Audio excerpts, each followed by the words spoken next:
ቆንጂታዬ ነኝ። ንጉሱ ታምሬ ፕሮግራማችንን ይመራል። ያሉንን ዝግጅቶች ከወዲሁ ላስተዋውቅ። ከአርቲስት ሃጫሉ ሁንዴሳ ግድያ ተከትሎ በኦሮሚያ ክልል የተፈጸመው ድርጊት በሰብአዊነት ላይ የተፈጸመ ወንጀል ነው ሲል የኢትዮጵያ ሰብአዊ መብቶች ኮሚሽን አስታወቀ። ኮሚሽኑ በምርመራው የሰበሰበው መረጃ ከሰብአዊ መብቶች ድንጋጌ አንጻር በመተንተን የለየናቸው ዋነኛ ግኝቶች በአጭሩ አንደኛ ይህ የተፈጸመው ድርጊት በሰብአዊነት ላይ የተፈጸመ ወንጀል ወይም በእንግሊዝኛው ቋንቋ ክራይምስ አጌንስት ሂዩማኒቲ የሚባለው መሆኑን ነው። የኢትዮጵያ ሰብአዊ መብቶች ኮሚሽነር ዶክተር ዳንኤል በቀለን ድምጽ ነው የሰማነው። በምሽቱ አብይ ርዕስ ዘገባ ይዘናል። ሌሎችም የሀገር ውስጥና ዓለም አቀፍ ወቅታዊ ዘገባዎችን አካተናል። ከእናንተ ጋር እስከ 4 ሰዓት አብረናችሁ እናመሻለን። አብራችሁ እንድትቆዩ ከአክብሮት ጋር እንጋብዛለን። አሁን በቀጥታ ወደ ዓለም ዜና እናልፋለን። ጤና ይስጥልኝ፣ እንደምናመሻችሁ አድማጮች። ከሰዓቱ የዓለም ዜና ጋር ጽዮን ግርማ ነኝ።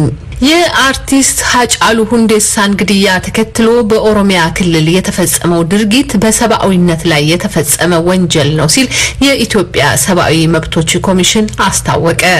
ኮሚሽኑ ዛሬ የምርመራ ውጤቱን ይፋ ሲያደርግ በዚህ አሰቃቂ ባለው ድርጊት በአጠቃላይ የ123 ሰዎች ሕይወት ማለፉንም ገልጿል።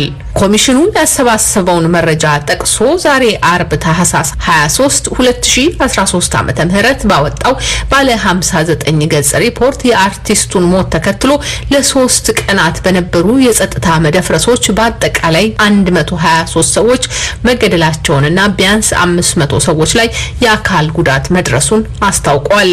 ከሰኔ እስከ ሐምሌ 2012 ዓመተ ምህረት ባለው ጊዜ ውስጥ በመንግስት የጸጥታ ኃይሎች በተወሰደ እርምጃ 75 ሰዎች መገደላቸውንና ወደ 200 የሚጠጉ ሰዎች በአካላቸው ላይ ጉዳት እንደደረሰባቸውም ገልጿል። ኮሚሽኑ በሰብአዊነት ላይ የተፈጸመ ወንጀል ነው ባለው በዚህ ድርጊት በአብዛኛው በቡድን የተደራጁ ሰዎች ከቦታ ቦታ እየተንቀሳቀሱ በብሔርና በሃይማኖት ተለይተው የተመረጡ ሲቪሎችን ጭካኔ በተሞላበት ሁኔታ ገድለዋል ብለዋል።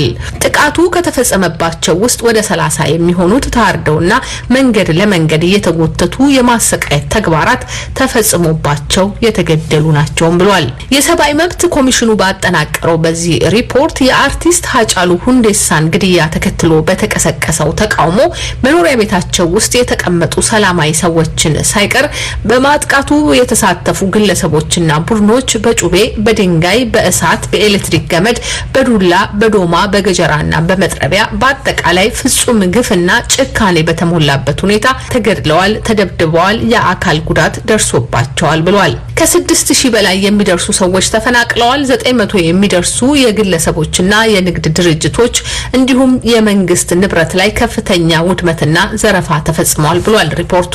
ጥቃቱ የተሰነዘረውም በአማራ ብሔር ተወላጆችና በኦርቶዶክስ እምነት ተከታዮች ላይ መሆኑ በሪፖርቱ ተጠቅሷል።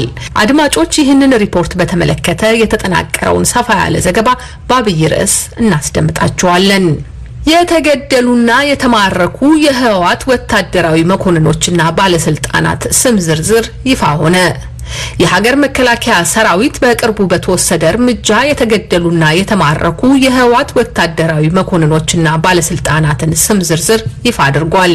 የኢትዮጵያ ብሔራዊ ቴሌቪዥን ጣቢያው መከላከያን ጠቅሶ ባስተላለፈው ዜና የማይካድራውን ጭፍጨፋ መርተዋል ብሎ መንግስት የሚጠረጥራቸው ኮሎኔል የማረ ገብረ ሚካኤልን ጨምሮ ቁጥራቸው በርከት ያሉ ወታደራዊ ባለስልጣናት ተገድለዋል ብሏል። የትራንስፖርት የቀድሞ ሚኒስትር ዴታ ሙሉ ገብረ እግዚአብሔር ደግሞ እጅ ከሰጡት ውስጥ ይገኛሉ ተብሏል።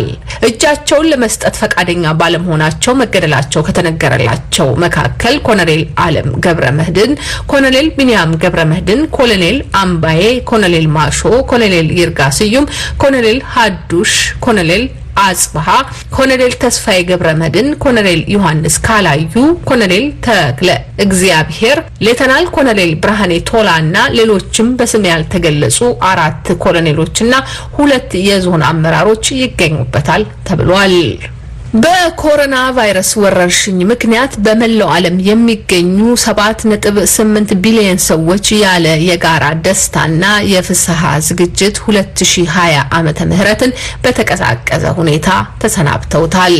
ራሽያ የ2021ን የጀመረችው እጅግ ታዋቂ የሆነውን የአዲስ ዓመት ዋዜማ መጀመሪያ ዝግጅቷን በመሰረዝ ነው። ሆኖም ከሞስኮ 150 ኪሎ ሜትር ርቀት ላይ በምትገኘው ካሉንጋ ውስጥ በጎብኚዎች የሚከበሩ በዓላት እንዲቀጥሉ ተደርገዋል። ቱርክ አዲስ ዓመትን የተቀበለችው ለ4 ቀናት የሚቆይ ቤት ውስጥ የመቀመጥ ውሳኔን በማሳለፍ ነው። የቱርኩ ፕሬዝዳንት ረሲፕ ጣይብ ኤርዶጋን ይህንን ሁኔታ ተላልፈው በሆቴል ውስጥ ዝግጅት በሚያዘጋጁ ላይ ሕጋዊ እርምጃ እንደሚወሰድ አስጠንቅቀዋል። በርሊን በወረርሽኙ ምክንያት በዝምታ ነው ያሳለፈችው። ፈረንሳይ ያወጣችውን የሰዓት እላፊ ገደብ ለማስፈጸም 100,000 ተጨማሪ የጸጥታ ሰራተኞችን ጎዳና ላይ አሰማርታለች። ግሪክም እንዲሁ ሰዓት እላፊውን እንደምታስፈጽም አስታውቃለች። እንግሊዝና ህንድም እንዲሁ በእቀባዎች አሳልፈዋል። በአዲስ ዓመት ዋዜማ ላይ በጉጉት የሚጠበቁት የርችት መተኮስና የመብራት ትዕይንቶች በዚህ ዓመት እንደታሰቡት አልነበሩም። አዲሱን ዓመት ቀድማ የምታከብረው አውስትራሊያ ሲድኒ ከተማ ዘንድሮ ያለ ታዳሚ አሳልፋለች። በቀደሙት ዓመታት ከ1 ሚሊዮን ህዝብ በላይ የሚታደሙበት የሲድኒ የባህር ዳርቻ አደባባይ ላይ ለሚታየው የርችት ትርኢት የሚታደሙ ሰዎች ዘንድሮ በየቤታቸው ሆነው በቴሌቪዥን እንዲከታተሉ የአገሪቱ ባለስልጣናት በመወሰናቸው በዓሉ ጭር ባለ ሁኔታ ተከብሯል። በፍጥነት ከሚሰራጨው አዲሱ አይነት የኮሮና ቫይረስ ጋር ትግል የያዘችው ብሪታንያ ነዋሪዎቿ ከቤት እንዳይወጡ ጠበቅ ያለ ትዕዛዝ አስተላልፋለች። የርችት መተኮስና የመብራት ትርኢቶች ቢያዘጋጁም ሰዎች የተሰበሰቡባቸውን ዝግጅቶች ግን በአብዛኛው ቦታዎች ታጥፈው በቀዝቃዛ ሁኔታ አዲሱን የ2021 ዓመተ ምህረት ተቀብለዋል። የዩናይትድ ስቴትስ የስራ ሚኒስቴር ባለፈው ሳምንት 787,000 ተጨማሪ ሰራተኞች የስራ አጥነት ድጎማ መጠየቃቸውን ባወጣው መግለጫ አስታውቋል። ይህ መሆኑ የተነገረው ላለፉት 9 ወራት ኮሮና ቫይረስ ያስከተለው ቀውስ በአሜሪካ የሰራተኞች ስምሪት ላይ ያሳደረው ጫና እየቀጠለ ባለበት በአሁኑ ወቅት ነው። የቪኦኤ ዘጋቢ ኬን ብራድሚርን ዘገባ ደረጀ ደስታ እንደሚከተለው ያቀርበዋል። በቅርቡ የወጣው ሳምንታዊው የስራ አጥ አመልካቾች ቁጥር ቀደም ሲል ከነበረው ሳምንት ጋር ሲነጻጸር በ19,000 ስራ አጥ አመልካቾች ያነሰ ቢሆንም ከቅርብ ወራት ወዲህ ከተመዘገቡት ስራ አጦች ጋር ተመሳሳይ ነው።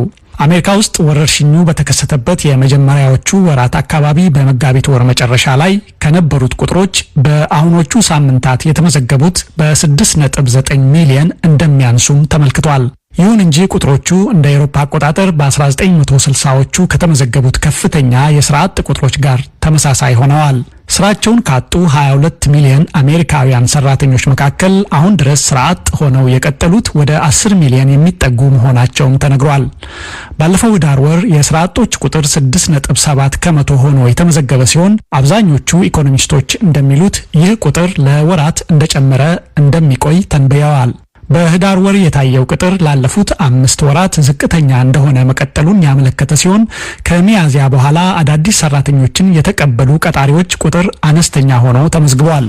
በወረርሽኙ ሳቢያ የንግድ እንቅስቃሴዎችና ድርጅቶች ተዘጋግተው በቆዩባቸው ጊዜያት ከስራ ተቀንሰው የነበሩ በሚሊዮን የሚቆጠሩ አሜሪካውያንን የዩናይትድ ስቴትስ አሰሪ ድርጅቶች ወደ ስራ ገበታቸው መልሰዋቸዋል። ይሁን እንጂ በወረርሽኙ ክፉኛ የተጎዱ ድርጅቶች እንደገና መልሰው ለማንሰራራት ጊዜ የወሰደባቸው ወይም አንዳንዶቹም እስከናካቴው እየተዘጉ ሆነዋል።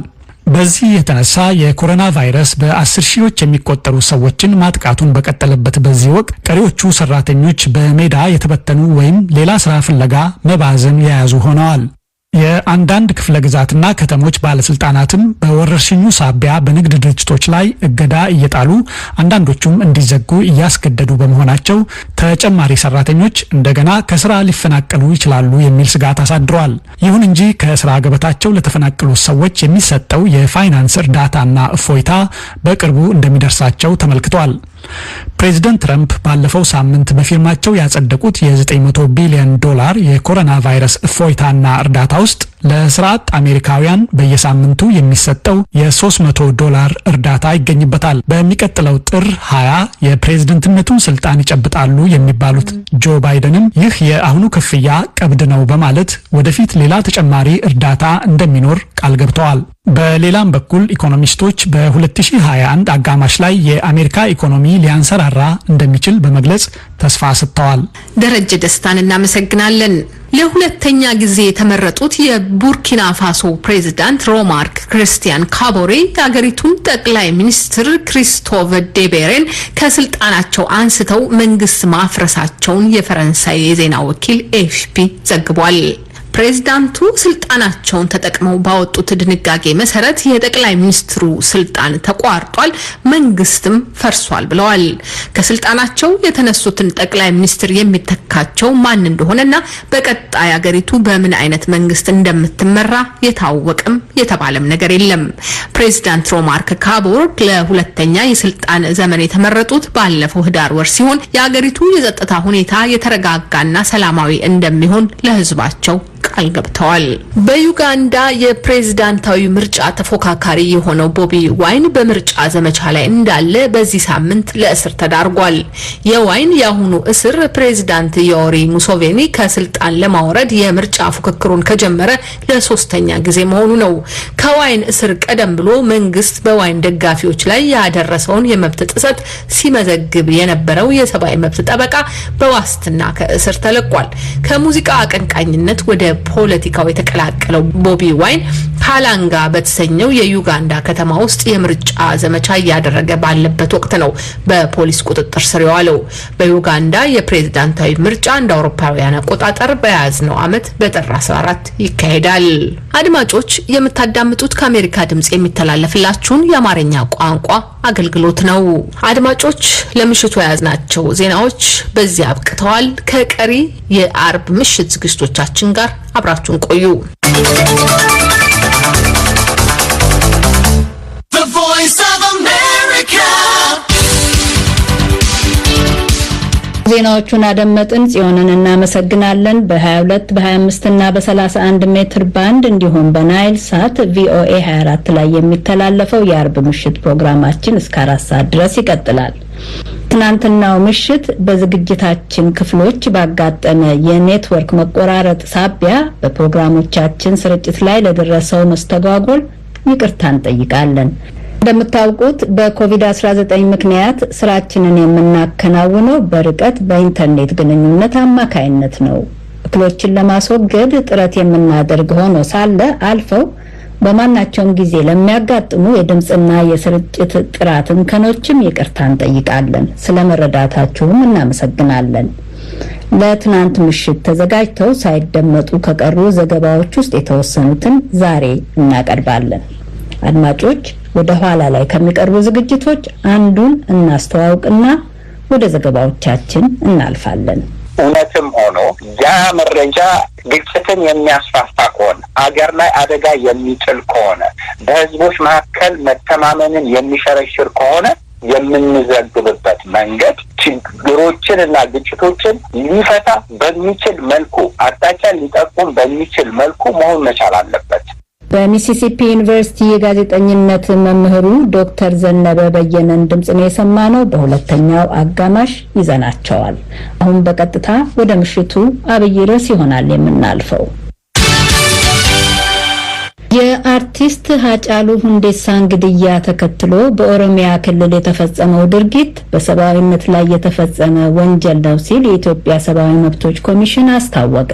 ኮሚሽኑ ዛሬ የምርመራ ውጤቱን ይፋ ሲያደርግ በዚህ አሰቃቂ ባለው የወንጀል ድርጊት በአጠቃላይ የ123 ሰዎች ሕይወት ማለፉንም ገልጿል። ኮሚሽኑ መሰል ድርጊቶች እንዳይፈጸሙ ምክረ ሀሳብ አቅርቧል። ለስካቸው አማሃ ተከታዩን ዘገባ ከአዲስ አበባ አስተላልፈዋል።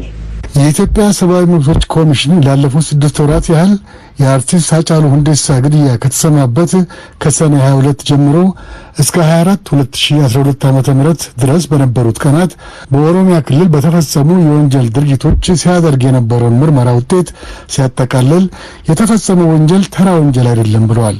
ይህ ወንጀል ከዓለም አቀፍ የሰብአዊ መብቶች ድንጋጌ አንጻር ሲታይ በሰው ልጅ ላይ ወይም በኮሚሽኑ አጠራር በሰብአዊነት ላይ የተፈጸመ ወንጀል ነው። የኮሚሽኑ ዋና ኮሚሽነር ዶክተር ዳንኤል በቀለ ለጋዜጠኞች ተፈጽሟል የተባለውን ወንጀል በዝርዝር አብራርተዋል። ኮሚሽኑ በምርመራው የሰበሰበው መረጃ ከሰብአዊ መብቶች ድንጋጌ አንጻር በመተንተን የለየናቸው ዋነኛ ግኝቶች በአጭሩ አንደኛ ይህ የተፈጸመው ድርጊት በሰብአዊነት ላይ የተፈጸመ ወንጀል ወይም በእንግሊዝኛው ቋንቋ ክራይምስ አጌንስት ሂውማኒቲ የሚባለው መሆኑን ነው። ኮሚሽኑ ባደረገው ምርመራ መሰረት የአርቲስት ሃጫሉ ሁንዴሳ ግድያን ተከትሎ በኦሮሚያ ክልል ልዩ አካባቢዎች በጥቃቱ ውስጥ በተሳተፉ ሰዎችና ቡድኖች በሲቪል ሰዎች ላይ የተፈጸሙ ጥቃቶች በሰብአዊነት ላይ የተፈጸመ ወንጀል ባህሪያትን የሚያሟሉ ወይም የዚህን ወንጀል ዋነኛ ማቋቋሚያ ጠባዮች የሚያሟሉ ናቸው። ኮሚሽነር ዳንኤል በቀለ ይህን ወንጀል እንዴት ባለ አኳኋንና አደረጃጀት እንዲሁም አስተሳሰብ እንደተፈጸመም በሰፊው አስረድተዋል። በአብዛኛው በቡድን የተደራጁ ሰዎች ከቦታ ቦታ እየተንቀሳቀሱ ብዙ ሲቪል ሰዎችን በአሰቃቂ ሁኔታ መግደላቸው፣ የአካልና የስነ ልቦና ጉዳት ማድረሳቸው፣ ንብረት ማውደማቸውና ነዋሪዎችን ከየመኖሪያ ቦታቸው ማፈናቀላቸው ድርጊቱ ሰኔ 23 ቀን 2012 ዓ.ም ሌሊት ጀምሮ እስከ ሰኔ 24 ቀን 2012 ዓ.ም ድረስ የቀጠለ መሆኑና በዚህም ቢያንስ በ40 የተለያዩ ቦታዎች ተስፋፍቶ የተፈጸመ ጥቃት በመሆኑ እንዲሁም ጥቃቱ ያነጣጠረው በከፊል በብሔር በከፊል ደግሞ በሃይማኖታቸው ተለይተው የተመረጡ ሰዎችን ከየቤታቸው ለይቶ በማሳደድ እና በማጥቃት በከፊል በብሔርና ሃይማኖት ሳይለይ ሰላማዊ ነዋሪዎችን ወይም ሲቪል ሰዎችን ሆነ ብሎ በማጥቃት በተወሰነ መልክ ሰዎች በብሔርና በሃይማኖታቸው ተለይተው ተመርጠው ተሳደው ተጠቅተዋል። በሌላ በኩል ግን ማናቸውም ብሔር ወይም ማናቸውም ሃይማኖት ተከታይ የሆነ ሰውን ቢሆንም ሰላማዊ ወይም ሲቪል ሰዎችን ሆነ ብሎ በማጥቃት የተፈጸመ የወንጀል ድርጊት በመሆኑ እንዲሁም ይህ የወንጀል ድርጊት በተፈጸመበት ወቅት በማህበራዊ ሚዲያና በተወሰኑ የቴሌቪዥን ጣቢያዎች ይተላለፉ ከነበሩት መልእክቶችና በወንጀል ድርጊቱ ይሳተፉ የነበሩ ሰዎችና ቡድኖች ያሰሟቸው ከነበሩት መፈክሮች አንጻር እነዚህን ጠቅላላ ባህሪያት ደምረን ስንመለከታቸው በወንጀል ድርጊቱ ሲሳተፉ የነበሩት ሰዎች ተግባራቸው ስልታዊና የተቀናጀ ወይም የሰፊ ጥቃት አካል መሆኑን በማወቅ የተሳተፉበት እንደነበረ ያሳያል።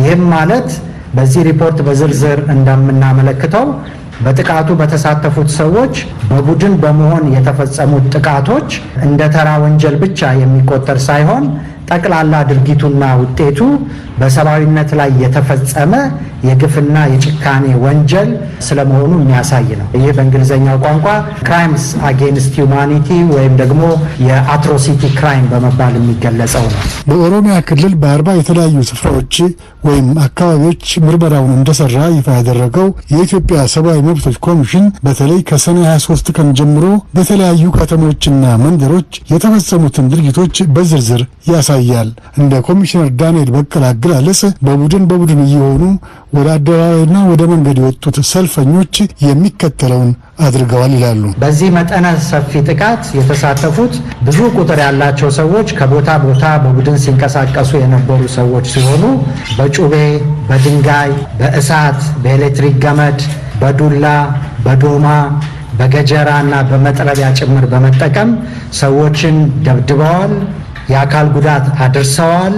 ፍጹም ግፍና ጭካኔ በተሞላበት ሁኔታ በማሰቃየትና አንዳንድ ጊዜም በማረድ ጭምር ሰዎችን በግፍ ገድለዋል። አጥቂዎቹ ሰዎችና ቡድኖች የነዋሪዎችን ቤት በመስበርና በመግባት ከፊሎቹን በየቤታቸው ከፊሎቹን ደግሞ ከቤታቸው አስገድዶ በማውጣት በመንገድ ላይ ገድለዋቸዋል። ሬሳቸውንም በመሬት ላይ በመጎተትና በጎዳና ላይ በመጣል አስከሬናቸው ለሰዓታት ሳይነሳ በየጎዳናው ላይ ወድቆ እንዲቆይ አድርገዋል። የአካል ጉዳት ከደረሰባቸው ሰዎች ውስጥ መላው አካላቸው በመሰባበሩ ስቃይ በተሞላበት ሁኔታ ይህን ምርመራ ባደረግንበት ወቅት በሕክምና ላይ የነበሩ ብዙ ሰዎች ነበሩ። ከፍተኛ ድብደባ ደርሶባቸው ከሞት የተረፉት አብዛኛዎቹ ሰዎችም አጥቂዎቹ ገለናቸዋል ብለው ጥለዋቸው የሄዱ ሰዎች ነበሩ። አጥቂዎቹ ከፈጸሙት ድብደባ፣ ግድያና ንብረት ማውደም በተጨማሪ ተጎጂዎችንና የተጎጂ ቤተሰቦችን ብሔርን መሰረት ያደረጉ ስድቦች ሲሳደቡ፣ ሲያንቋሽሹ፣ ሲያስፈራሩና ሲዝቱባቸው እንደነበርና ይህም ሰላማዊ ነዋሪዎች በብሔር ወይም በሃይማኖት ማንነታቸው ምክንያት ለጥቃት የመጋለጥ ከፍተኛ ስጋትና የስነ ልቦና ጭንቀት እንደፈጠረባቸው ኮሚሽናችን ተገንዝበዋል። ኮሚሽኑ ምርመራ ባካሄደባቸው በእነዚህ 40 አካባቢዎች በውከቱ በተሳተፉ ሰዎችና ቡድኖች 35 ሰዎች መገደላቸውንና በ306 ሰዎች ላይ የአካል ጉዳት እንዳደረሱ ገልጸዋል። ዶክተር ዳንኤል በቀለ በእነዚህ አካባቢዎች ባሰባሰብነው መረጃ መሰረት የአርቲስት ሃጫሉ ሁንዴሳን ሞት ተከትሎ በነበሩ 3 ተከታታይ ቀናት በተከሰተው የጸጥታ መደፍረስ በአጠቃላይ የ123 ሰዎች ሕይወት አልፏል። ቢያንስ 500 ሰዎች ላይ የአካል ጉዳት ደርሷል። በሺዎች የሚቆጠሩ ሰዎች ከመኖሪያቸው ተፈናቅለዋል። በግለሰቦች፣ በንግድ ድርጅቶች፣ የመንግስት ንብረት ላይ ከፍተኛ ውድመትና ዘረፋ ተፈጽሟል። ኮሚሽነሩ እንዳባሩት ኮሚሽኑ ባደረገው ምርመራ የተፈጸመው የወንጀል ድርጊት በሰብአዊነት ላይ የተደረገ ወንጀል መሆኑ እንደተጠበቀ ሆኖ በማንነት ላይ ያነጣጠረ የሚመስል ባህሪ እንደነበረውም ገልጸዋል። የጥቃቱ ባህሪና መጠን እንደየአካባቢው ሁኔታ የሚለያይ ቢሆንም እንደገለጽነው 40 ቦታዎች ላይ ነው ይህንን ምርመራ ስራ ያካሄድ ነው።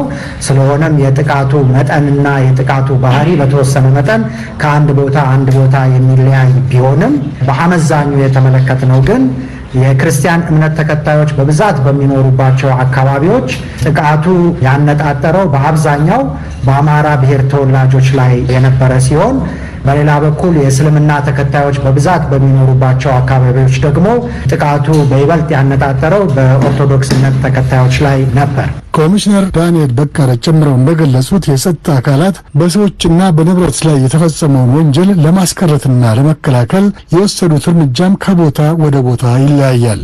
በመጨረሻም ኮሚሽኑ የተለያዩ ምክረ ሀሳቦችን ይመለከታቸዋል ላላቸው አካላት አቅርበዋል። ከእነዚህ መካከል አንዱን የኮሚሽኑ የሰብአዊ መብቶች ግንዛቤና ማስፋፊያ ከፍተኛ አማካሪ ዶክተር ሚዛኔ አባተ እንደሚከተለው አቅርበውታል።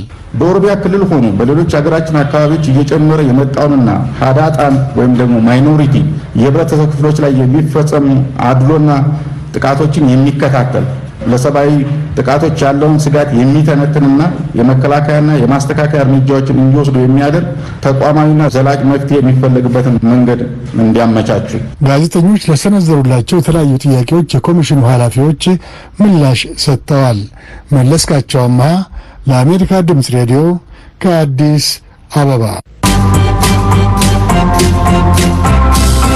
ፈተና እንዳይቀመጥ በመከልከሉ ሕይወቱ ያለፈውን ማየት የተሳነው የአዲስ አበባ ዩኒቨርሲቲ ተማሪ ጉዳይ መንግስት አጣርቶ እንዲያስታውቅ የኢትዮጵያ የአካል ጉዳተኞች ማህበራት ፌዴሬሽን ጠየቀ። አዲስ አበባ ዩኒቨርሲቲ በክስተቱ ማዘኑ የገለጸ ሲሆን የአዲስ አበባ ፖሊስም ጉዳዩ በሕግ እየተጣራ መሆኑን አስታውቋል። ተርጀማል ተከታትሎታል። በተፈጥሮ አይነ ስውር የሆነና በዲላ ዩኒቨርሲቲ የሕግ ትምህርቱን አጠናቆ ለሕግ ተማሪዎች የመጨረሻ መውጫ የሚባለውን ፈተና ለመውሰድ ወደ አዲስ አበባ ዩኒቨርሲቲ ቅጥር ግቢ ያመራው ተማሪ አብርሃም ዱሬሳ የመውጫ ፈተናውን በጀመረ የመጨረሻው ዕለት ያጋጠመው ክስተት ለህይወቱ እልፈት ምክንያት መሆኑን የተገለጸው ተማሪ አብርሃም ለ10 ደቂቃ አረፈደ የተባለው የመፈተኛ ክፍል በፈተና ተቆጣጣሪው መግባት እንደማይችል ሲነገርበት ህይወቱን ለአደጋ እንደጣልም ነው የኢትዮጵያ አካል ጉዳተኞች ማህበር ፌዴሬሽን የሚናገረው። የፌዴሬሽኑ ፕሬዝዳንት ወይዘሮ ምህረት ንጉሴ ለቪኦኤ ተከታዩን አስረድተዋል። ዩኒቨርሲቲ ውስጥ ገብቶ ፈተና ለመፈተን 10 ደቂቃ አርፍዶ ስለገባ ሱፐርቫይዘሩ በመከልከሉ ምክንያት ራሱን እንዳጠፋ ብቻ ነው የደረሰን መረጃ። ዝርዝር ሁኔታዎች ገና እስካሁን አልደረሰንም። ዩኒቨርሲቲውን እየጠበቅን ነው። በተጨማሪ ደግሞ የልጁ አሟሟት ላይ የከተማችን ፖሊስ አካል ወይም የደህንነት አካል እየተከታተለው ይሄ ክስተት ሲከሰት ማን ነበር ኃላፊነት የወሰደው፣ ለምን ተከሰተ የሚለው ምላሽ ሲገኝ ያ አካል ተጠያቂ እንዲሆን ይሄ ማሳያ መሆኑ ሲስተም እንዲዘረጋ ለዚህ ምላሽ መስጠት የሚችል ፎካል ቦታ እንዲኖር የማድረጉን ስራ እንቀጥልበታለን ማለት ነው። ተማሪ አብርሃም ያረፈደበት ምክንያት የመለያ ቁጥሩን እቤቱ ረስቶ 6 ኪሎ ግቢ ከደረሰ በኋላ በማስታወሱ ወደ ሽሮ ሜዳ ደርሶ ሲመለስ ሰዓት እንደሄደበት ከፈተና ክፍሉ እንደተከለከለ በአካባቢው ሲያለቅስ እንደነበረና ከዛ ወደ ቤት ገብቶ ጋዝ በማርከፍከፍ ራሱን ማቃጠሉንና ሕክምና ቢደረግለትም መዳን ባለመቻል መሞቱን መረጃ ማግኘቱን የሚገልጸው የአካል ጉዳተኞች ፌዴሬሽን በጉዳዩ ላይ አዲስ አበባ ዩኒቨርሲቲ ምላሽ እንዲሰጥ ጠይቀናል ብለዋል። አዲስ አበባ ዩኒቨርሲቲ በበኩሉ በክስተቱ ማዘኑን ገልጾ ፈተናው በቅጥር ግቢው ቁጥጥር ስር አለመሆኑንና የሶስተኛ ወገን መሆኑንም ነው የሚያስረዳው። የአዲስ አበባ ዩኒቨርሲቲ ፕሬዝዳንት ኮሚኒኬሽን ልዩ አማካሪ የሆኑት ኢንጂነር ውባየው ማሞ ተከታዩን ለቪኦኤ ገልጸዋል። መጀመሪያ በጣም ነው ምናርነው በጣም ነው ምናርነው ብዙ ነገሮች ነው ተሰርቋልና እንደዚህ ሲሆን በጣም የማያዝነው በመሞቱ ደግሞ በጣም አዝነናል። በእርግጥ ያም ሀዘን እንዳለ ሆኖ ግን ምንድነው ያለው ነገር ልጁ አዲስ አበባ ዩኒቨርሲቲ ተማሪ አልነበረም። አንደኛ ነገር፣ ሁለተኛ ነገር ደግሞ ፈተናውን አዲስ አበባ ዩኒቨርሲቲ አይደለም የሚሰጠው። ምንድነው የተፈጠረው ነገር እኛም እናንተ እንደሰማችሁት የሰማነው ምክንያቱም ፈተናውን የሚሰጠው ሌላ አካል ነው። አዲስ አበባ ዩኒቨርሲቲ ለፈተና ቦታ ነው አቬለብል ያደረገው። ፈታኞቹም ሁሉም ነገሮች ከሌላዎቹ ናቸው እና ያ ነገር በመሆኑ ግን በጣም የተሰማን ስሜት በጣም ያዘነው ጥልቅ ሐዘናችንን ሰምተናል። ያንን ነው የምንገልጸው። ፈተናውን ሲሰጥ የነበረው መድረኩን ያስተባበረ የነበረው ማን እንደሆነ ማወቅ ትችላላችሁ? ምንም ችግር የለውም። እሱ ሞልፌ ነው ከፍተኛ ባህር ጆሽን ሁሌም እንደዛ ነው የሚሰጠው፣ በእኛ አይደለም የሚሰጠው። ኢንጂነር ውባየው ለቪኦኤ እንዳስረዱት የተማሪዎች መውጫ ፈተናውን ሲሰጥ የነበረው የሳይንስና ከፍተኛ ትምህርት ሚኒስቴር ነው። ስለ ጉዳዩ የጠየቅናቸው የሳይንስና ከፍተኛ ትምህርት ሚኒስቴር ቃል አቀባይ አቶ ደቻሳ ጉርሙ የሚያውቁት ነገር አለመኖሩን ገልጸዋል። ጉዳዩን በሕግ እየተከታተለ ያለው የአዲስ አበባ ፖሊስ ኮሚሽን በበኩሉ በኮሚኒኬሽን ኃላፊው ኮማንደር ፋሲካ ፋንታ በኩል ተከታዩን ለአሜሪካ ድምጽ ገልጿል። ያጣራን ነው ያለነው እንዲመስ ያደረገው ያነሳሳው የገፋፋው እና ሁኔታውን ያመቻቸው ሰው በሕግ የሚጠየቅበት አሰራር ስላለ ምናልባት በዛ የሕግ መርህ ውስጥ የሚገባ ከሆነ በኋላ ተጣርቶ ያንን ጥፋት የፈጸመው ወይም ያነሳሳው ወይም የገፋፋው ሰው በሕግ የሚጠየቅ ነው የሚሆነው። በአጠቃላይ ሁኔታውን አጣርተን በሞቱ ምክንያት የሆነው ነገር ወደፊት ያው የሚደረስበት ነው የሚሆነው ማለት ነው። በአዲስ አበባ ዩኒቨርሲቲ ግቢ የሕግ ትምህርት ቤት የመልቀቂያ ፈተና ሲወስድ እንደነበር የተገለጸው ተማሪ አብርሃም ዱሬሳ ፈተናዎቹን ባለፈው ሳምንት ዕለተ ማክሰኞ፣ ረቡዕና ሐሙስ በአግባቡ ወስዶ እንደነበረና ይህም ያጋጠመው አርብ ታህሳስ 16 2013 መሆኑ ተገልጿል። ለአሜሪካ ድምጽ ሙክታር ጀማል ነኝ ከአዲስ አበባ።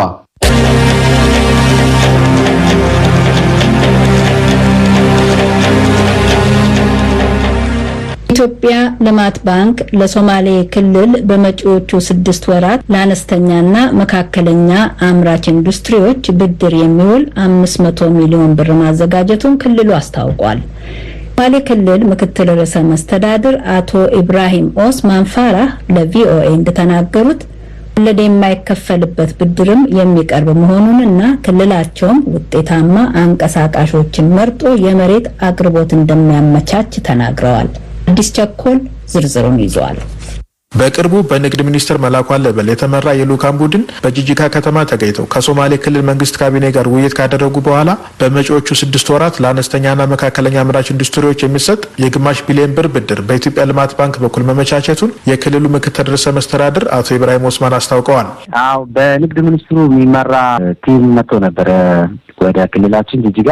ከዚህ ውስጥ አንዱ የልማት ባንክ ፕሬዚደንት ዶክተር ዮሐንስ ነበሩበት። የአነስተኛ መካከለኛ ማኑፋክቸሪንግ ኢንተርፕራይዞች ባለስልጣን ኃላፊም ነበሩ። ሌሎች የሚመለከታቸው በተለይ ማኑፋክቸሪንግን በመደገፍ የሚመለከታቸው የተለያዩ አካላቶች ነበሩና ከክልሉ ካቢኔ ውይይት አድርጓል። እግረ መንገዱ የንግድና የባዛር ትርኢት ነበረ በጂጂጋ፣ እዛም ጉብኝት አድርጓል። በስብሰባ በአጠቃላይ መጨረሻ የተስማማ ነው በተለይ በሚቀጥሉት 6 ወር ለአነስተኛ እና መካከለኛ ማኑፋክቸሪንግ የሚሆን እንዲሁም ደግሞ ለአግሮ ፕሮሰሲንግ የሚሆን ወደ 500 ሚሊዮን ብር ለክልሉ ተመድቧል። በያዝነው ዓመት መጀመሪያ የኢትዮጵያ ልማት ባንክ ፕሬዚዳንት ሆነው የተሾሙት ዶክተር ዮሐንስ አያሌው ባንካቸው ለሶማሌ ክልል ወለድ አልባ ብድር ጭምር ማመቻቸቱን ይፋ እንዳደረጉ ነው አቶ ኢብራሂም ያስታወቁት። የኢትዮጵያ ልማት ባንክ በሶማሌ ክልል ባሉ ቅርንጫፎቹ ከዚህ በፊት በ4 ዓመት ያበደረው 130 ሚሊዮን ብር ብቻ መሆኑን ያስታወሱት አቶ ኢብራሂም አሁን በ6 ወር ውስጥ 500 ሚሊዮን ብር ማዘጋጀቱ ትልቅ ምርታ ነው ብለዋል። ባንኩ ከብድር አሰጣጥ ጋር በተያያዘ አሉበት ያሏቸውን ችግሮች ክልሉ ገልጾ ችግሮቹን ለመቅረፍ ከጋራ መግባባት ላይ መደረሱንም አቶ ኢብራሂም አስታውቀዋል። ወለድ አልባ ፕሮዳክቶች አልጀመሩም ነበር፣ አሁን ግን እሱን ጀምሯል። ሁለተኛ የክትትልም ችግር ነበረ፣ የቁጥጥርም ችግር ነበረ፣ ምንንሶች ነበሩ፣ ቢሮክራሲዎች ነበሩ። ከዚህ በፊት ፍትሃዊ አልነበረም አሰጣጡ።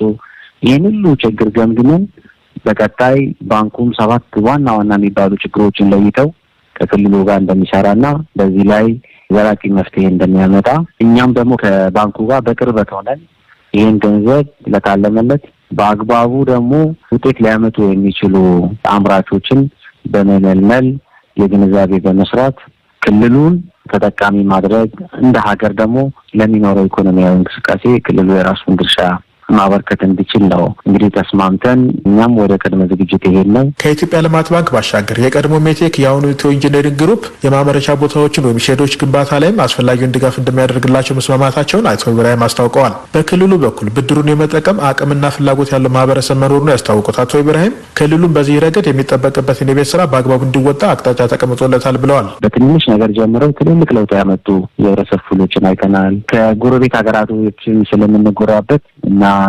የቢዝነስ ትስስሩም ልውውጡም በቅርበት ስለሆነ ልምዱ በደንብ ያካበቱ አሉ፣ ሀሳቡ በደንብ ያላቸው አሉ።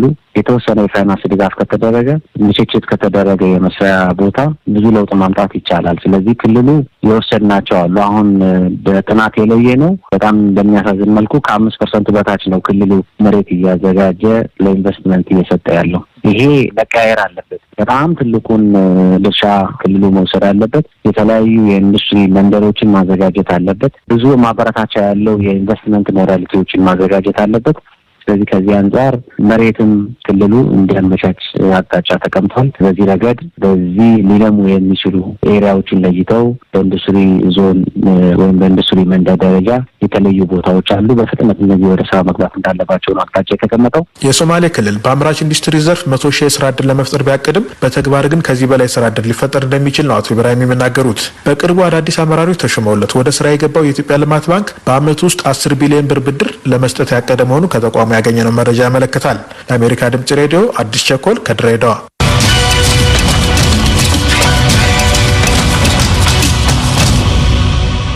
በቀጣዩ ዘገባ ወደ ዩጋንዳ እንሻገራለን። በዩጋንዳ ፕሬዝዳንታዊ ምርጫ ተፎካካሪው ቦቢ ዋይን ሮበርት ኪያጉላኒ በዚህ የምረጡኝ ዘመቻው ወቅት ላይ እንዳለ ለእስር ተዳርጓል። ቦቢ ዋይን ፕሬዝዳንት ዮዌሪ ሙሴቪኒን ከስልጣን ለማስወገድ ዘመቻ ከጀመረ ወዲህ ሲታሰር 3ኛው ጊዜ መሆኑ ነው። ከርሱ ቀደም ብሎ መንግስቱ በደጋፊዎቹ ላይ ያደረሳቸውን የመብት ጥሰቶች ሲመዘግብ የነበረው የሰብአዊ መብት ጠበቃ ከእስር ተለቋል። ሊማ አቱማኒ ከካምፓላ ያጠናቀረችውን ዘገባ ስመኝሽ የቆየ እንደሚከተለው ታቀርበዋለች። ከሙዚቃ አቀንቃኝነት ወደ ፖለቲካው የተቀላቀለው ቦቢ ዋይን ካላንጋላ በተሰኘው የዩጋንዳ ከተማ ውስጥ የምርጫ ዘመቻ እያደረገ ባለበት ወቅት ነው ፖሊስ በቁጥጥር ስር ያዋለው። የዋይን ብሔራዊ አንድነት መድረክ ፓርቲ ቃል አቀባይ ጁዌል ሴኒዮኒ ስለ ሁኔታው ሲገልጹ እንዲህ ይላሉ። ካላንጋላ ምርጫ ዘመቻ እንዳይካሄድባቸው ከተከለከሉ ከተሞች አንዱ ባለመሆኑ ወደዛ ሄዷል። ግን በሚያስደነግጥ ሁኔታ እዛ ከደረሰ በኋላ ወታደሮች ከበውት እሱንና 90 የሚሆኑ ጠቅላላ የቡድኑን አባላት አስረው ወደ ተለያየ ቦታ ወሰዷቸው። እሱ በሄሊኮፕተር ነው የተወሰደው፣ ግን የት እንደሆነ አላወቅንም። ሴኒዮኒ ጨምረው የሙሴቬኒ መንግስት እያደረገ ያለው የብሔራዊ አንድነት መድረክ ፓርቲውን ማስፈራራት ነው ይላሉ። ይሄ ሁሉ መንግስት የሚያካሄደው ህገወጥ ተግባር እኛን ለማስፈራራትና ከዓላማችን ለማሰናከል ነው። እኛ ግን ከበፊቱ የበለጠ ቆርጠን ተነስተናል። የበለጠ ጫና እናሳድራለን። ወደፊትም እንሄዳለን። ሙሴቬኒ ከስልጣን መውረድ አለበት። የዩጋንዳ ፖሊስ ባወጣው መግለጫ የብሔራዊ አንድነት መድረክ ፓርቲ ስለ ቦቢ ዋይን መታሰር የሰጠውን መረጃ ውሸት ነው ሲል ህብረተሰቡ እንዳያዳምጥ ጠይቋል። ፖሊስ ዋይን የታሰረው የኮሮና ቫይረስ ወረርሽኝ ስጋት ባለበት ወቅት የምርጫ ኮሚሽኑና የጤና ሚኒስቴር ያወጧቸውን መመሪያዎች ቸል በማለት በተደጋጋሚ ትላልቅ ሰልፎችን በማካሄዱ ነው ብሏል። ዋይን መኖሪያው ወደ ሆነው ካምፓላ መወሰዱንም ገልጿል። ፖሊስ ጨምሮ የዋይን ምርጫ ዘመቻ ቡድን አባላት አብረው የታሰሩት በካሜራ በተቀረጸ ማስረጃ የፖሊስ መኪና ጎማ ሲያተነፍሱ፣ አመጽ ሲያስነሱ፣ የፖሊስን ስራ ሲያውኩና ለኮሮና ቫይረስ የወጡትን የጤናና የደህንነት መመሪያዎች ሲጥሱ በመገኘታቸው ነው ብሏል። ከዋይን እስር ቀደም ብሎ የሰብአዊ መብት ጠበቃው ኒኮላስ ኦፒዮ ከ9 ቀናት እስር በኋላ በዋስ ተለቋል። ባለስልጣናት ኦፒዮን የከሰሱት በህገወጥ የገንዘብ ዝውውር ሲሆን ተቺዎች ግን ኦፒዮ ታሰረው የተቃዋሚ ደጋፊ በመሆኑ ነው ይላሉ። ኦፒዮ ዋስትና የተፈቀደበትን የፍርድ ቤት ሂደት የተከታተለው ካታሊያ ከተሰኘው የመንግስት እስር ቤት ውስጥ ሆኖ በቪዲዮ አማካኝነት ነው። አቃቤ ህጉ ኦፒዮ የተከሰሰበት ጉዳይ 15 ዓመታት የሚያስፈርድ ጠንካራ ክስ መሆኑን በመግለጽ ፍርድ ቤቱ ዋስትና እንዳይሰጠው ጠይቆ ነበር። ነገር ግን ዳኛው ጄን ካጁጋ ጥያቄውን አልተቀበሉትም። ዋስትናውን ከመከልከል ይልቅ ወደ መፍቀዱ አዘነብላለሁ። ዋስትናውን በመፍቀድ ፍትህ እንዲገኝ ማድረግ የፍርድ ቤቱ ውሳኔ ነው የሚሆነው። ቻፕተር 4 የተሰኘው የሰብአዊ መብት ድርጅት እንዳስታወቀው ኦፒዮ የታሰረው ባለፈው ወር በተካሄደው የ2 ቀን ተቃውሞ ሰልፍ ላይ በተፈጸሙ ግድያዎችና እስሮች ዙሪያ መረጃ እያሰባሰበ ባለበት ወቅት ነው። በህዳር ወር አጋማሽ ላይ የዋይንን እስር ተከትሎ በተቃዋሚ ደጋፊዎችና በጸጥታ አስከባሪ አባላት መካከል በተነሳ ግጭት 56 ሰዎች መገደላቸው ይታወሳል። ተቺዎችም የዩጋንዳ መንግስት በተለይ በምርጫው ዙሪያ የሚንቀሳቀሱ የሲቪል ማህበረሰብ ድርጅቶችንና አመራሮችን ኢላማ አድርጎ እያጠቃ እንደሆነ ይናገራሉ። በዩጋንዳ የፕሬዝዳንታዊ ምርጫ እንደ አውሮፓውያን አቆጣጠር በያዝነው ዓመት በጥር 14 ይካሄዳል። በሃሊማ ኢቱሊማ ለቀረበው ዘገባ ስመኝሽ የቆየ ከፌርፋክስ ቨርጂኒያ።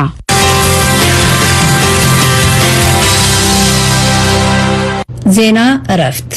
የኢትዮጵያ የሕዝብ ተወካዮች ምክር ቤት አባል የነበሩት ዶክተር አድሃና ኃይለ ባደረባቸው ህመም ምክንያት በተወለዱ በ70 ዓመታቸው በሞት መለየታቸውን ቤተሰባቸው ገልጸዋል።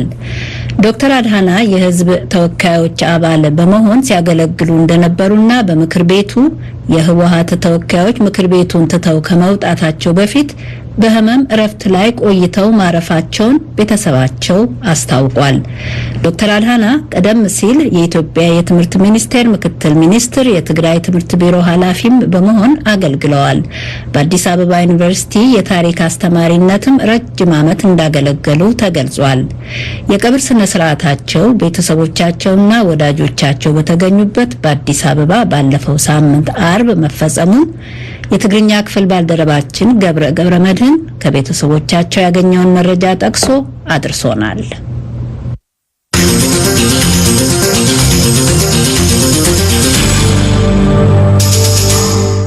ለመጽሔት ክፍለ ጊዜ የተሰናዱ ዘገባዎቻችንን በዚሁ አጠናቀናል። ወደ ሁለተኛው የዝግጅታችን አጋማሽ ከመሻገራችን አስቀድሞ አንድ የፕሮግራም ማሳሰቢያ አለን።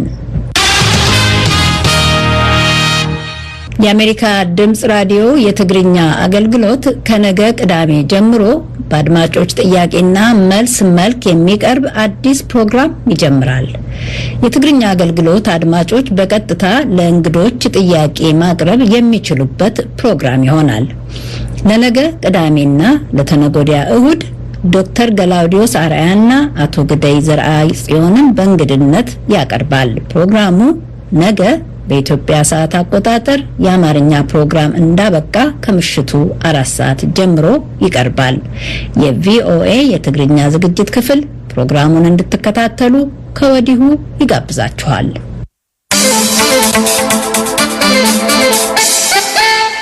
ክቡራትና ክቡራን የምትከታተሉት ከዋሽንግተን ዲሲ የአሜሪካ ድምጽ ራዲዮ ጣቢያ በአጭር ሞገድ በ22 ሜትር ባንድ በ13765 ኪሎ ሄርትዝ በ25 ሜትር ባንድ በ12040 ኪሎ ሄርትዝ በ31 ሜትር ባንድ በ9485 ኪሎ ሄርትዝ እንዲሁም በናይል ሳት ቪኦኤ 24 ላይ በቀጥታ የሚተላለፈውን የአርብ ምሽት ፕሮግራማችንን ነው። ዝግጅቶቻችንን አሃዱ ሬዲዮ 94.3 ላይ በቀጥታ ለማግኘት ትችላላችሁ። በዌብሳይታችን amharic.voanews.com እንዲሁም በፌስቡክ ገጻችን @voaamharic ብላችሁ በቀጥታ ልታገኙን ትችላላችሁ። አሁን ለሁለተኛው አጋማሽ ወደ ተቀናበሩት ዝግጅቶች እንለፍ። በማይካድራ ጥቃት ቤተሰቦቻቸውን ያጡ ተጎጂዎች ለማህበራዊና ኢኮኖሚያዊ ቀውስ መዳረጋቸውንና ትኩረት መነፈጋቸውን ገለጹ። ነዋሪዎቹ አሁንም ዋስትና እንደማይሰማቸው ለቪኦኤ አመልክተዋል። ሰሞኑን በአካባቢው ተዘዋውሮ የተመለከተውና ነዋሪዎችን ያነጋገረው ዘጋቢያችን ዮናታን ዘብዲዮስ ተከታዩን አስተላልፏል። የማይካድራ ከተማ ነዋሪ የሆኑት አቶ መኮንን ጌታቸው ከተማይቱ ውስጥና በአካባቢው የተፈጸመው ጥቃት የአእምሮ ጠባሳ እንዳሳረፈባቸው ይናገራሉ። አባታቸው እንደተገደሉባቸውና የማይካድራን ጥቃት በዋናነት ሲመሩ ነበር ያሏቸውን ሰዎች እንዲሁም ጥቅምት 30 2013 ዓ.ም ከቀኑ 9 ሰዓት ገደማ በጀመረው ጥቃት በአንድ ጀንበር በመቶዎች የሚቆጠሩ ሰላማዊ ሰዎች መጨፍጨፋቸውንና አስክሬኖቻቸው በወል መቃብሮች እንዲያርፉ የተደረጉትንም እንደሚያውቋቸው አቶ መኮንን ተናግረዋል። በቀኑ ጀምሬ እስከ መጨረሻው ድረስ ሬሳ እስከማንሳት ድረስ አብሬ እዚህ ማይካድራ አልወጣሁም ነበርኩ። የሟቹም የገዳዮቹም ሲገሉ ሰዎችን በዚህ በአካባቢያችን በቦታችን በቦሌ አካባቢ ነበር ሰፈራችን ቆመንም እኛም ራሳችን ስንከላከል ነው ያደርነው። እዚህ ተቀብሮ የምታዩ ወደ 67 ሰው አንዱ እጁ የተቆረጠ ከዚህ የበለጠ ማሰቃቂ ግድያ አለ። ግድያው ከቤት ውስጥ ሴት ልጅና ህፃኖች ሁለት ህፃን ልጅ ይዛ ከውስጥ ቤንዚን አርከፍክፈው ከነባሏ አስረው በቤንዚን ተቃጥለው የሞቱ ሰዎችም አሉና ቤተክርስቲያኑ ብትሄድም ደግሞ ከአንድ መቃብር 9 ሰው ጠቅላላ እስከ 670 የሚሆኑ የተቀበራል። እዚህ ቤተክርስቲያኑ አሁን አርጋው ቤተክርስቲያን አሉ። በቃ ብዙ በደል ፈጽሞብናል። ጅምላ ተቀበሉ ሰዎች ውስጥ መጣቃቸው አለ። በስም በመልክ እንዴ እዚህ አብረው የሚኖሩ ሴቶች አሉ። አሁን ለምሳሌ እቺ ተቃጠለች ያልኩት ሴትዮ ማውቃት የበረሃ ሰራተኞች አብረውን በረሃ የሚሰሩ ሰራተኞች አሉ። ቀስናያቸው ራሱ የደነገጥና ማለት ነው። ትምህርቴን ሳልማር መሀል ላይ ቀርቻለሁ። ወንድሜ ላይ ወገኔ ስንት ወገኖች አልቀዋል። ቤቴን ንብረቴን ቀምተው አባቴን 13 ዓመት ልጅ አሁን ትምህርት ተምሬ ደረጃ ምድረሰው የትራክተር ሹፌር ሆኜ ነው የኖርኩት። በጣም አሰቃቂ ነገር ተበድያለሁ። እኔ እንኳን ነገር በጣም አሰቃቂ ነገር ነው። በጣም ብዙ ወንድሞቻችን ሜዳ ላይ ቀሩ። ከኔ ቤት ብቻ 6 ሰዎች ተገድለውብኛል የሚሉት አቶ ሞላ አበበ ደግሞ ለብዙ ጉዳት ተዳርገናል፣ የደረሰብን የልብ ስብራት ግን ከምንም በላይ ያማል ብሏል። መጀመሪያ እንዳልኩ ከዛ ላይ አንድ ገላጋይ የሚባል ልጅ ገደሉት። ከዛ በቀጥለው የሷን ባል ይሄ አየር የሚባል ከዚህ ላይ ገደሉ። ከዛ ባሻገር ወደዚህ መጡ። ይሄን ገደሉ እየጨረሱ ደግሞ እዚህ መጡና ይሄን እዚህ ብርሃኑ የሚባል የዚህ ልጅ ባለቤት ነበር። እሱን መቱት። 2-3 ራሱን ከዚህ ላይ ጣሉት። በቃ እዛ በቃ እያደንክ በለው ነው እየገደሉ ከዚህ ቤት መጡ። እኔ ቤት ሲመጡ ክፈታሪን ከፈትኩ። ስከፍት ወደ 10 የሚሆኑ ሰዎች ቤት ተጠልለው ነበር። አሁን አንተን አልፈለግንህም አሉኝ። እንፈልጋቸው ግን እነሱ ነው አሉኝ። አሁን እያወጡ በቃ 6 እዛ ላይ በቃ እንከባለሏቸው። 5 እዛ ገደሏቸው። እንደገና እነሱ 5 እዛው ገደሏቸው ሲሄዱ ሌሎች ደግሞ እንደገና እስከሩ በኋላ በስተጀርባ መጥተው ከቤቴ አልጋ ስር አወጡ። አንዱ ደግሞ ገደሉት። ከዛ እንትን ሳውጡ በፋስ በቃ ቀጥታ ጭንቅላቱ እስከሚሰለጠቅ መቱት። 6 ሰው ነው የሞተ ነው ቤት እና የዛን ጊዜ የነበረው ድርጊት አረመኔ ድርጊት ነው። ደግሞ ሰዎቹ የምናውቃቸው አብረን የበላን የጠጣን አጠቃላይ እኛ ጋር እንግዲህ ቢያንስ ከ40 ዓመት በላይ እነሱ ጋር ተቀምጠናል። ከዚህ ይሄ ያርጉኛ ብላ አታስብም። ግን እኔንም ያተረፈኝ እንዳጋጣሚ አንድ መቼም ከብስል ጥራ አይጠፋምና አንድ መጣና ሲያይሱ ሌሎች ሊመቱ እንደዚህ ሲሉ ተውት እንዳትመጣ ይሄ አባሞላ እኮ እንዳትመቱ አለ። በቃ ጥሎኝ ሄዱ። የተፈጸመውን ሁሉ ያዩና የሰሙ ሴቶችና ህፃናት ከዛ ጊዜ ወዲህ ሰላም አጥተዋል፣ እንቅልፍም የላቸውም ነው ያሉት። እነዚህ ቤተሰቦቻቸውን ያጡ የማይካድራ ጥቃት ተጎጂዎች ከስነ ልቦና ጉዳት በተጨማሪ በማህበራዊና ኢኮኖሚያዊ ቀውስ ላይ መውደቃቸውን ተናግረዋል። ይህ ሁሉ በደል ቢደርስብንም የጠየቀንም አካል አይደለም ይላሉ። አሁን እኮ ልጆቻችን ሴቶቻችን በቃ በጣም ከፍተኛ ችግር ያለባቸው እንዴት ብትለኝ ስባን ነው የሚያድሩት። ምክንያቱም መጥፎ ነገር ስላዩ መጥፎ እንትን ስለተጋረጠ አንገላቸው እሱ ነው የሚታያቸው አሁን እና መንግስት ደግሞ ያንን አይዟችሁ እንትን ማለት ነበረበት ግን የለም በፍጹም። ያው አንዳንድ አመራር መጣ ሆላል ሌላ እንትን አድርጎ የሚሄድ እንጂ ህዝብን የሚያረጋጋ ህዝብን በእንትን የሚሰብ የሚግር የሚተክል ነገር እስካሁን አላየንም። ይሄ ግን ለምንድን ነው? ከተጎጂዎቹ ውስጥ ወይዘሮ አገሬ ሞገስ አንዷ ስትሆን ባሏ እንደተገደለባትና እያየች ቤቷን እንዳቃጠሉባት የተገደለባትንም የባሏን አስከሬን እየነደደ በነበረው ቤት ውስጥ ጥለው እንዳቃጠሉባትም ትናገራለች። አብይ የሚባል ውጣ ያሉ ሲሉት ሲጨንቀው ወጣ። ሲወጣ ያው ምንሻ ቆሟል። ያው ምንሻው ጥጥ እንዳለ በጥይት ብሎ ገደለው። ከገደለው በኋላ ቤቱን እሳት ለቀቁበት። ቤቴም ንብረቴም እንዳለ ባለቤቴም እንዳለ እሳት ነው ለቀቁብኝ። እኔም እዛው እሳት ተራር ብለው እኔንም እዛው እሳት ነው ለቀቁብኝ። ውስጥ መኖሬን አይተውኛል። ከዛም በኋላ ምን አይደለም ኖረው መሞት ይሻል ነበር።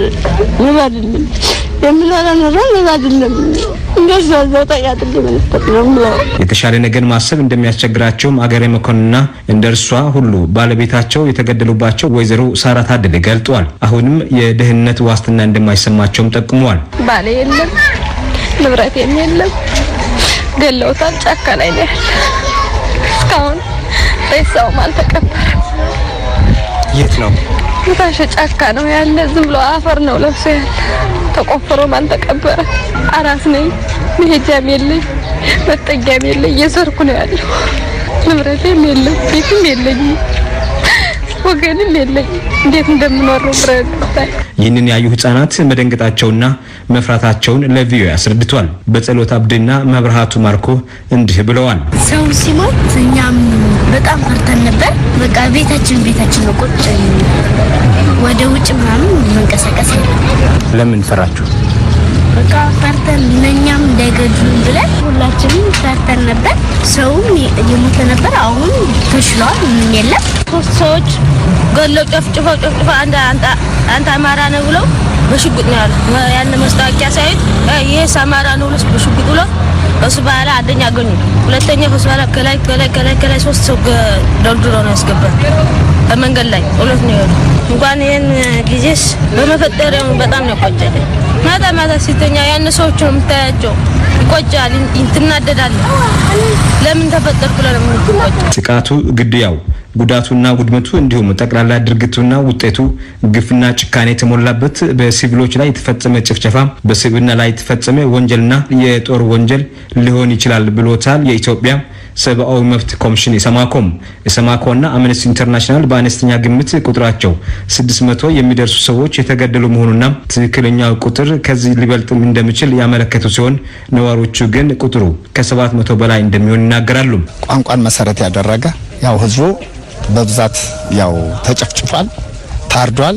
በገጀራ በቆንጨራ ይሁን በተገኘው በመጥረቢያ በቃ ህዝቡን እንዳለ የቀን ሰራተኛውም ሆነ ነዋሪውን በጣም ነው እንትን ያሉት።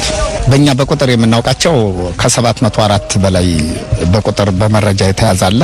ከዛ በላይ ግን በየበረሃውም በየምኑም የወደቀ ግን ከ1000 በላይ ነው የሚባለው። ግን መረጃ የተጠናከረው ከ704 በላይ መጠናከሩን አቃለሁ። ህዳር 15 2013 ዓመተ ምህረት ባወጣው ሪፖርት የማይካድራ የሲቪል ሰዎች ጭፍጨፋ የግፍና የጭካኔ ወንጀል ነው ብሏል። የተጎዱትን ማቋቋምና የአጥፊዎችን ተጠያቂነት ማረጋገጥ ይገባልም በማለት አሳስቧል። የተጎዱ ሰዎችና አካባቢዎችን መልሶ ከማቋቋምና ከመጠገን በተጨማሪ በዚህ ከባድ የሰብአዊ መብቶች ወንጀል በቀጥታም ሆነ በተዘዋዋሪ መንገድ የተሳተፉ በየደረጃው ያሉ ጥፋተኞችን በህግ ፊት ተጠያቂ ማድረግ ያስፈልጋል ብለዋል። የኢሰማኮ ዋና ኮሚሽነር ዳንኤል በቀለ ጎጂ ቤተሰብ አባላትን በአጽንኦት እየጠየቁ ያሉት ይህንኑ ነው። እነዚህ መጥፎ አድራጊዎች መንግስታችን በሄዱበት ቦታ አምጥቶ ለህግ ካላቀረባቸው የህዝባችን ሰላምና ኑሮ አይደለም። እንግዲህ እነዚህ መጥፎ አድርገው አሁን ተጠግተው ያሉ ሱዳን በሌላም ቦታ ያሉትን መንግስት አስቸኳይ እርምጃ የትም ቦታ ሳይንቀሳቀሱ በፍጥነት እነሱን አምጥቶ ለህዝብ ማሳየት። እነዚህ የሞቱት ወንድሞቻችን የፈጸሙት በሲቪል ብቻ ሳይሆን በመከላከያ ላይ የፈጸሙት ግፍም በጣም አሰቃቂ ነው።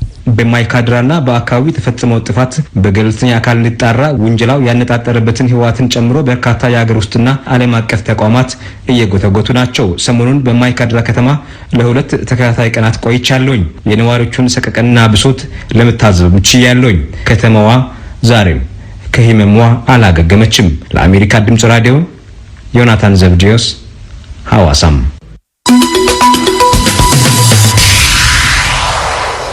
ዮናታንን ለዘገባው እናመሰግናለን። በሌላ በኩል ከጦርነቱ ማግስት ጀምሮ ማንነትን የለየ ትንኮሳና ዘረፋ በሁመራ ከተማና ጦርነቱ በነበረባቸው ከተሞች እየተፈጸመ ነው ሲሉ አንዳንድ የከተማይቱ ነዋሪ የሆኑ የትግራይ ብሔር ተወላጆች ያሰሙትን ብሶት ከትናንት በስቲያ ረቡዕ ምሽት ስርጭታችን ላይ አስደምጠናችኋል።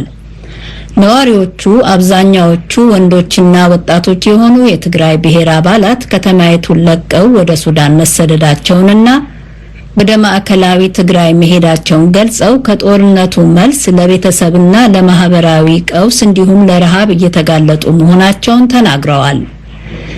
በህወሓት ሲፈጸሙ የነበሩ ስህተቶች አሁንም እየተደገሙ ናቸው ሲሉ አካባቢውን ተዘዋውሮ የተመለከተው ሪፖርተራችን ዮናታን ዘብዲዮስ ያነጋገራቸው የዳንሻ ከተማ ነዋሪዎች ያቀረቡትን ስሞታም አሰምተናል። የሁመራ ከተማ ጊዜያዊ አስተዳደር የሰላምና ደህንነት ዘርፍ አስተባባሪ መከላከያ ሰራዊቱና የአማራ ልዩ ኃይል ከተማውን ከተቆጣጠሩ በኋላ የዘረፋ ወንጀል መቆሙን ተናግረው መንግስት የዜጎችን ደህንነት ለመጠበቅ እየሰራ እንደሆነ ማመልከታቸውን መዘገባችን ይታወሳል።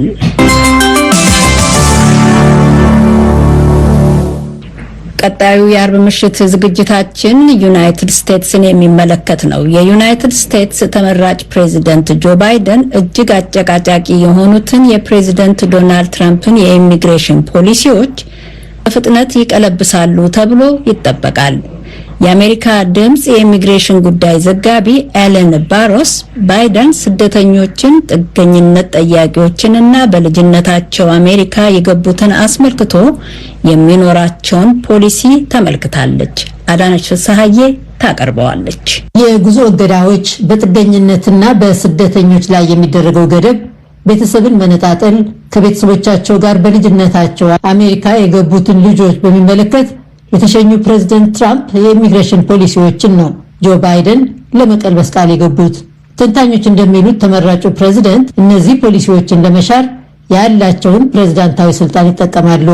የኢሚግሬሽን ጉዳይ ፕሮፌሰር ሞሪን ስዊኒ ያብራራሉ። All of the things that President Trump did unilaterally. ፕሬዝዳንት ትራምፕ በራሳቸው ትዕዛዝ ያከናወኗቸውን ሁሉ ባይደን ልክ እሳቸው እንዳደረጉት በትዕዛዝ ሊሽሯቸው ይችላሉ።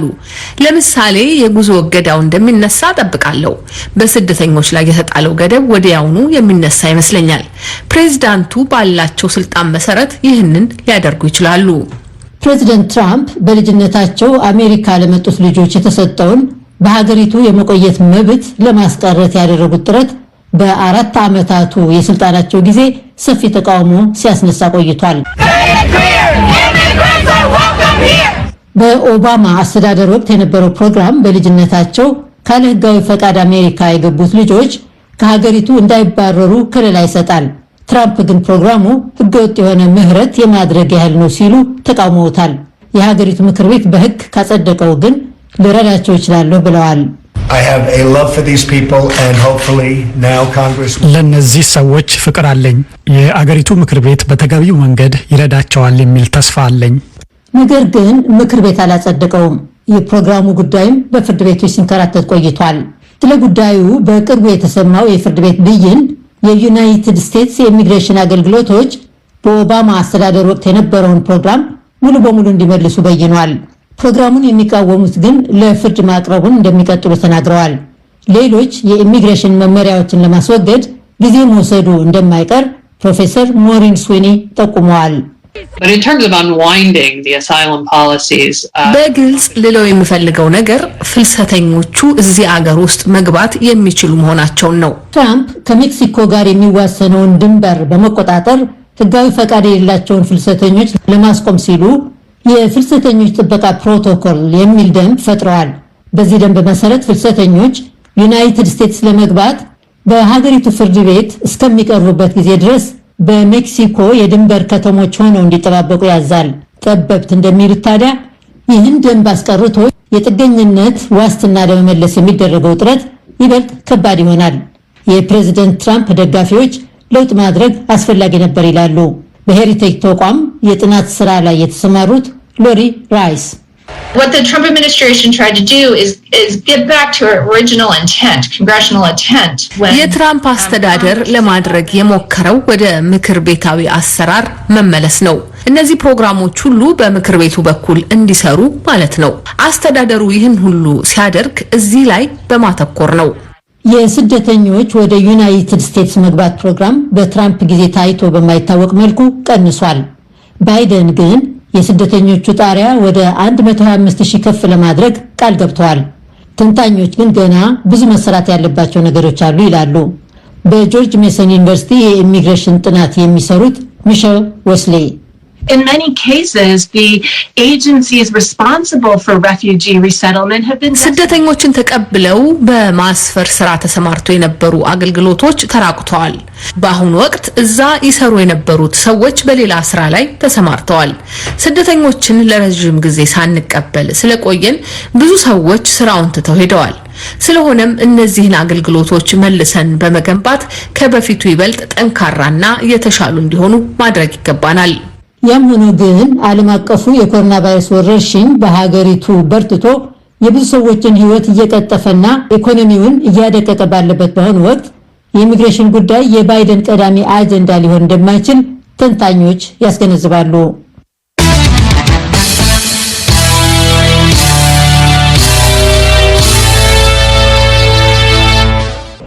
አድማጮች፣ ይህ ዋሽንግተን ዲሲ የሚገኘው የአሜሪካ ድምፅ ራዲዮ ጣቢያ ነው።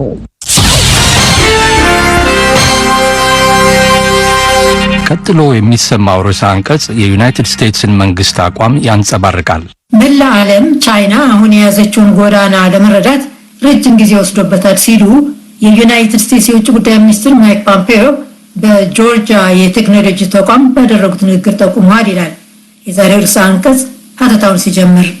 ብዙዎች ከቻይና ጋር በመስራትና በመናገድ ውሎ አድሮ ኮሚኒስት ፓርቲው የፖለቲካና የኢኮኖሚ ነፃነትን ይቀበላል፣ በዓለም ዙሪያ በነፃነት ላይ ያነሰ አደጋ ይደቅናል የሚል እምነት ነበራቸው ብለዋል ፖምፔዮ። Instead, the Chinese communists used the wealth that was created by this to tighten their grip on power over the Chinese people, and to build a high-tech. ይልቁንስ የቻይና ኮሚኒስቶች በዚህ ያገኙትን ሀብት በአገሪቱ ሕዝብ ላይ ያላቸውን ስልጣን ለማጠናከር ተጠቅመውበታል። ዓለም ከዚህ ቀደም አይቶት በማያውቅ መልኩ በከፍተኛ ቴክኖሎጂ የታገዘ ጨቋኝ መንግስት ለመመስረት ተጠቅመውበታል። ማይክ ፖምፔዮ አያይዘውም የቻይና ኮሚኒስት ፓርቲ ምንጊዜም ቢሆን ከአሜሪካ የፈጠራ ስራ ጋር መወዳደር እንደማይችል ያውቃል። የቻይና ኮሚኒስት ፓርቲ የምርምር ጥናቶችን ለመስራት